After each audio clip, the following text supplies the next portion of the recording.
어제 저녁 법원이 공수처가 다시 청구한 윤석열 대통령 체포영장을 발표했다는 소식이 전해지면서 2차 체포 시도가 초읽기에 들어간 상황입니다. 기자가 전해드린 대로 관저 앞은 다시 긴장감이 높아지고 있는데요. 언제쯤 집행이 이루어질지 이게 가장 큰 관심입니다. 네, 어제 저녁 7시쯤 법원이 윤 대통령에 대한 이 두 번째 체포영장을 발부를 하면서 공수처는 경찰 국수본과 함께 영장 집행을 위한 실무 논의에 착수한 것으로 알려졌습니다. 앞서 1차 체포 시도가 빈손으로 끝난 상황이었기 때문에 이번에는 성급하게 시도하기보다는 탄탄한 준비에 무게를 싣고 있는 듯합니다. 다만 일각에선 이 잠시 후인 2시 국회 본회의 전후로 해서 이 집행 시도에 나설 가능성도 있다 이런 전망도 나오고 있는데요. 때문에 좀 더 상황을 지켜봐야 할 것 같습니다. 아무래도 이런 전망이 나오는 이유는 이 본회의가 열리면 여야, 특히 이 영장 집행에 부정적인 여당 의원들 대부분이 국회에 있어서 이 집행 시도가 좀 더 자유롭지 않겠느냐 이런 분석 때문입니다. 이번에는 공수처는 물론이고 법원까지도요. 각종 논란을 의식해서인지 영장 담당 판사가 누구인지 또 영장의 유효 기간은 얼마나 되는지 이 부분에 대해서 함구하고 있는 상황입니다. 따라서 언제쯤 영장 집행이 이루어질지 더욱 관심이 모아지고 있는데요. 어쨌든 공수처 이번에야말로 반드시 대통령 체포에 성공하겠다 이런 각오를 밝히고 있습니다. 네, 어제였죠. 이 국회 법사위 현안 질의에 참석한 오동훈 공수처장은요. 이번이 마지막이라는 생각으로 최선을 다하겠다 이렇게 밝혔습니다. 들어보시겠습니다. 경호처의 경호를 빌미로 해가지고 영장이 집행이 무산되었습니다. 그래서 국민들께 굉장히 진심으로 사과드리는 바입니다. 2차 집행에 있어서는 그런 차질이 없도록 매우 준비를 철저히 해서 2차 영장 집행이 마지막 영장 집행이라는 비장한 각오로 최선을 다하겠습니다. 저희도 계속 전해드렸던 대로요. 공수처는 이번 내란 혐의 수사 내내 논란의 중심에 서 있었습니다. 그런 만큼 이번 영장 집행 성공 여부에 조직의 명운까지 걸려 있다. 이렇게 봐도 과언이 아닌 상황입니다. 그런 만큼 이번에는 가용 인력, 자원을 총동원하지 않겠느냐 이런 전망이 나오는데요. 또 공수처와 공조체제를 구축하고 있는 경찰의 경우에는요. 특공대와 헬기, 심지어 장갑차 투입 가능성까지 검토하고 있는 것으로 알려졌습니다. 네, 공수처와 경찰 내부에선 1차 시도 때와 비슷한 방식으로는 윤 대통령 체포가 어렵다는 게 중론이고요. 여기에 공수처가 인력 한계를 자인한 바 있는 만큼 인력 충원은 불가피해 보입니다. 결국 인력을 협조할 수밖에 없는 경찰 측은 할 수 있는 방안은 모두 검토하겠다며 무장 경력인 특공대의 투입 가능성까지 열어뒀습니다. 경찰 안팎에선 특공대와 기동대를 한꺼번에 투입하는 작전이 제시되기도 했고요. 단시간에 윤 대통령을 체포하기 위해 헬기로 관저 상공에서 인력을 투입하고 지상에선 경찰 특수 차량이나 특공대 장갑차를 활용해서 경호차 방어벽을 뚫어야 한다는 의견도 나왔습니다. 여기에 경찰 총경 출신인 이즈 민주당 마포갑 지역위원장은 특수 레카차로 밀고 들어가야 한다. 드론을 투입해 관저 내부 구조와 피의자 위치를 파악해야 한다고 주장했고요. 경찰 특공대 출신 경감으로 현재 충북 한 경찰서에 근무하는 민광기 전 전국경찰직장협의회 위원장은 MBC 라디오에 나와 3박 4일이 걸리더라도 인해 전술을 바탕으로 장기전에 돌입해야 한다고 주장했습니다. 직접 들어보시겠습니다. 2박 3일이고 3박 4일이고 이렇게 시간을 가면서 계속 10명, 20명씩 계속 현행범 체포를 하고 무너지게 만들고 1차 저지선 쪽에서 형사들이 대치하는 상황이 되면 특공대가 아예 헬기라든가 다른 방법으로 3차 저지선 위쪽으로 들어가는 방법들도 좀 있을 것 같고요.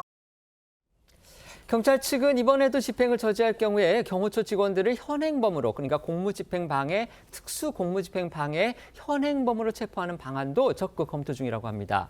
반면에 대통령 경호처는요. 1차 집행 때보다 한층 공고하게 방어선을 구축한 것으로 알려지면서 최악의 경우 양측 간의 무력 충돌 사태까지 벌어질 수 있다. 이런 우려가 큰 상황입니다. 네, 현재 이 대통령 관저는요, 체포를 저지하려는 경호처에 의해 더욱 요새화한 모습입니다. 저희도 앞서 전해드린 대로 첫 체포 시도가 무산된 뒤 관저 입구에 철조망이 새롭게 설치가 된 것을 확인했는데요. 첫 체포 시도 당시 관저로 진입한 공수처와 경찰 등이 이 경호처가 주축이 된 저지선을 우회해서 옆쪽 산길로 올라갔었는데 이를 막기 위한 것으로 추정이 됩니다. 또 관저 정문 앞에 대형 버스가 사중으로 겹겹이 세워지는 등 등 이른바 차벽도 보강된 모습입니다. 대통령 경호처장은 앞서 이례적으로 직접 카메라 앞에 서서 끝까지 윤 대통령을 경호하겠다며 체포영장 집행을 막아서겠다는 입장을 밝히기도 했었는데요. 직접 들어보시죠.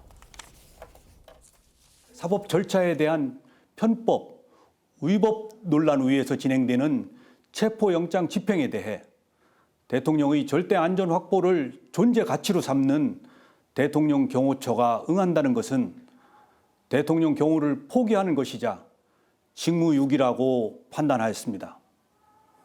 만약 이러한 판단에 오류가 있다면 저는 어떠한 사법적 책임도 감수하겠습니다. 이처럼 충돌 사태에 대한 우려가 커지고 있는 가운데서요. 어제 국회 법사위에서는요. 야당 의원들을 중심으로 해서 다소 좀 과격해 보이는 듯한 그런 주문들이 또 쏟아졌습니다. 네, 이 검사 출신인 이성윤 민주당 의원은요. 법사위에 출석한 오동훈 공수처장에게 윤 대통령 체포를 촉구를 하면서 총을 맞더라도 결기를 보여줘라 이렇게 주문을 했고요.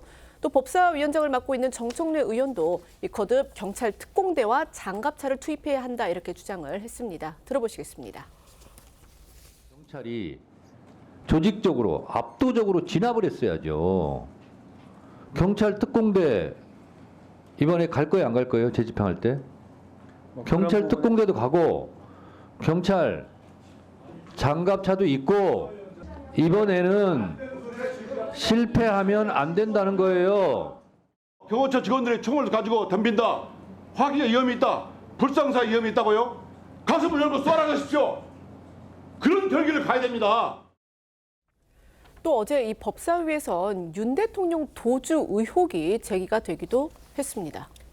앞서 저희가 친야 성향의 한 유튜브 채널에서 제기했던 윤 대통령 도피 의혹을 전해드리면서 이 난무하는 가짜뉴스 문제 이걸 지적한 적이 있었죠. 그런데 그 비슷한 의혹이 국회 법사위 회의장에서까지 제기가 된 겁니다. 맞습니다. 이 박범계 민주당 의원 등이 이런 의혹을 이제 언급을 하니까 오동훈 공수처장이요. 도주했을 가능성도 있다고 본다 이런 취지로 답하기도 했습니다. 이어서 오늘 라디오 인터뷰 등을 통해서도 이 야당 의원들 중 일부가 이 같은 주장을 하면서 의혹을 부풀렸는데요. 들어보시죠. 도망갔을 가능성도 있다고 생각하십니까? 여러 가지 가능성에 대해서 생각하고 있고 가능성이 있다고 보는 거죠. 내용에 대해서는 또 수사에 관한 것이라 말씀드리기가 처장님, 그 여러 가지 가능성에는 피의자가 은닉, 숨었거나 아니면 도주했을 가능성도 있다고 보는 거죠. 여러 가지 가능성 중에. 네, 맞습니다. 제가 들은 정보로는 이미 용산을 빠져나와서 제3의 장소에 도피해 있다. 이렇게 듣고 있습니다. 경찰에서도 그런 비슷한 소재 파악을 하고 있다라는 얘기를 어제 들은 바가 있어요. 아, 네. 이미 한남동 그 관저에 있으면은 굳이 소재 파악을 하고 있다는 얘기를 할 필요가 없지 않겠습니까? 사실 이게 잡범도 이런 잡범이 아닙니다, 이게. 사실 여부는 뭐 확인해봐야 되겠지만요. 저희가 어제 전화 인터뷰를 했었던 윤상현 국민의힘 의원 같은 경우는요. 최근에 관저를 직접 찾아서 윤 대통령 만났다고 그렇게 얘기를 했었고요. 또 대통령실에서도 즉각 윤 대통령은 관저에 있는 것으로 알고 있다 이렇게 입장을 냈습니다. 결국 도주 의혹에 대해서 일축한 여당 의원도 그렇고 대통령 참모들도 그렇고 일축한 그런 상황입니다. 어쨌든지 간에 아무리 지금 범죄 피의자의 그런 혐의를 받고 있다고 하더라도 일국의 대통령입니다. 대통령이 도망을 갔다, 도주를 했다 이런 의혹을 제기 위해서는 단순히 무슨 제보를 받았다, 정보가 있다 이런 차원에서 직권을 생각한다는 야당의 의원들이 그걸 저렇게 그냥 단순히 의혹 제기 차원에서 얘기할 거 그건 또 아닌 게 아닌가 하는 그런 생각도 듭니다. 뭔가 좀 근거를 가지고서 적어도 국회의원이라면 얘기를 해야 하지 않을까 그런 생각도 드는데요. 어제 법사위에서 국민의힘은요. 윤 대통령의 체포영장 자체가 위법하다. 이 점을 또 거듭 강조했습니다. 네, 국민의힘 의원들은 내란죄 수사 권한이 없는 공수처가 청구한 영장은 그 자체로 위법이라고 목소리를 높였고요. 1차 영장을 내줬던 판사가 형사소송법 관련 규정을 적용하지 않겠다고 영장에 적시한 것 역시 문제가 있다고 지적했는데요. 어제 법사위에 출석한 천대엽 법원 행정처장은 윤 대통령 영장 발부가 적법한 절차에 따라 이루어졌기 때문에 존중해야 한다는 입장을 냈고요. 형소법 미적용 논란 역시 주류 견해를 따른 것이라고 설명했습니다. 직접 들어보시겠습니다. 공수처법 어디에도 내란죄를 수사할 수 있다 이런 직접적인 규정은 없는 것이고 공수처가 어떤 권한으로 지금 이 수사를 진행하냐는 겁니다. 이 법치주의라고 하는 것이 적법하게 절차를 따라 이루어진 재판에 대해서는 일단은 그것을 존중하고 그에 대한 다툼은 절차 내에서 이루어지는 것이 우리 법치주의의 핵심이라고 생각합니다. 윤석열 대통령에 대한 체포영장이 다시 발부가 되면서 지금 그 영장의 재집행 이 여부에 정치권에 온 관심이 쏠려 있습니다.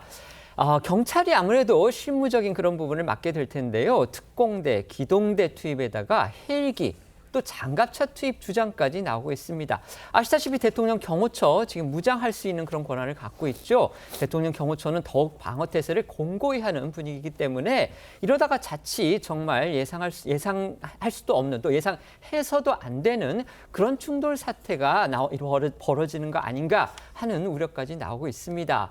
과연 이 영장 집행 문제 어떻게 해결하는 게 가장 순리적일지 패널들께 의견 한번 여쭤보겠습니다. 먼저 말씀해 주시죠. 지금 가장 두려운 상황은요, 심리적 내전이 지금 영장을 집행하는 과정에서 뭐 공포탄이라도 터져가지고 실질적 내전으로 치닫는 상황이 아니겠습니까? 그렇기 때문에 극도의 주의와 경계를 해야 될 상황이라고 생각을 하고요. 애초부터 공수처라든지 검경 수사권 조정을 민주당 주도로 밀어붙이는 과정에서 태생적 한계가 있었고 이 태생적 한계를 그대로 증명하는 상황이 지금의 상황이라고 보겠습니다. 어찌됐든 내란과 관련해가지고 국방부 장관 이하 많은 장성들이 지금 구속된 상황이고 대통령도 내란이 아니라고 하는 만큼 가장 설득력 있는 방법은 대통령 스스로가 잦은 출석하는 방법이겠습니다만은 지금 상황에서 그게 여의치 못하다면은 적어도 영장의 유효기간이 어느 정도인지는 모르겠지만 적어도 영장을 집행하는 측에서 대통령 경호처의 직원들에게 경호원들의 법적인 기능과 역할을 일단 고지하고 설득하는 과정이 필요할 것 같다라고 생각을 합니다. 또한 그 영장을 집행함에 있어서 나중에라도 법적 혼선이 있다 보면은 이것이 그 탄핵 심판의 과정에서도 그 결론이 어떠하든 간에 혼란이 있을 수 있다라는 그러한 염두를 하면서 상당히 산뜻한 영장 집행이 이루어져야 된다라고 보고요. 결과적으로는 이 과정에서 최상목 권한대행이 소위 이 경호처의 역할이라든지 지금 공수처가 요구하는 협조 사항은 대통령 권한 대행으로서 들어줄 수 없지만은 경호처가 해야 될 대통령 경호의 역할과 의무가 어디까지인지를 좀 정해주는 그런 일련의 어떤 그 과정이 필요한 것이 아닌가 생각하고요. 네. 이 과정에서 지금 자꾸 이 그 감정선을 자극하는 부분이 야당이 마치도 완장두른 점령군처럼 국회에서 굉장히 과격한 발언을 하지 않습니까? 서로가 이럴 때는 절제하면서 법치와 시스템이 가동되도록 하는 것이 가장 중요합니다. 네. 예, 저는 이번 영장 집행에 있어서 일종의 레드라인, 금지선은 분명히 양측이 지킬 필요가 있다는 생각이 듭니다. 앞서 이 정호기 의원님 말씀하신 것처럼 총기를 사용하는 그러한 상황은 절대 있어서는 안 된다는 겁니다. 양측이 물리적으로 충돌을 할 수 있지만 총기를 사용할 경우는 말씀하신 것처럼 말 그대로 이제 대한민국이 내전 상태로 들어가는 하나의 방아쇠가 될 수 있다는 측면에서 양측이 절대 그 선 넘어서는 안 된다. 그러나 이 사항 자체가 이렇게 계속적으로 가는 부분은 양측 모두 더 나아가서는 국가적으로도 엄청난 지금 이 손실이 생길 수밖에 없는 상황이기 때문에 제가 생각했을 때 딱 한 사람만 결심하면 됩니다. 윤석열 대통령이시죠. 윤석열 대통령이 지난번 이 계엄 사태 때 뭐라고 이야기했습니까? 정치적, 법적 책임을 회피하지 않겠다고 그랬잖아요. 그럼 자신의 말을 지키면 되는 것이죠. 그리고 평생 검사를 했던 분이 윤석열 대통령 아닙니까? 법원에서 발부한 그러니까 영장에 대해서 이 집행을 막는 그 처사는 본인이 평생 살아왔던 삶을 진짜 부정하는 것이고요. 그리고 또 본인 스스로가 대통령으로 있으면서 대한민국 제1호 영업사원을 자처했잖아요. 지금 현직 대통령에 대한 체포영장이 이렇게 물리적으로 저지된 상황을 외국에서는 어떻게 바라보고 있을까요? 말 그대로 대한민국은 바나나 리퍼블릭, 바나나 공화국이 되고 있다는 것이죠. 말 그대로 남미 같은 나라들이 이미지로 가고 있다고 한다면 향후 대한민국에 미칠 영향이 너무 크다는 겁니다. 그런 측면에서 본다고 한다면 윤석열 대통령께서 초심을 다시 생각하셔서 저는 이 사항에 뭔가 현실적으로 슬기로운 대처를 하시기 바랍니다.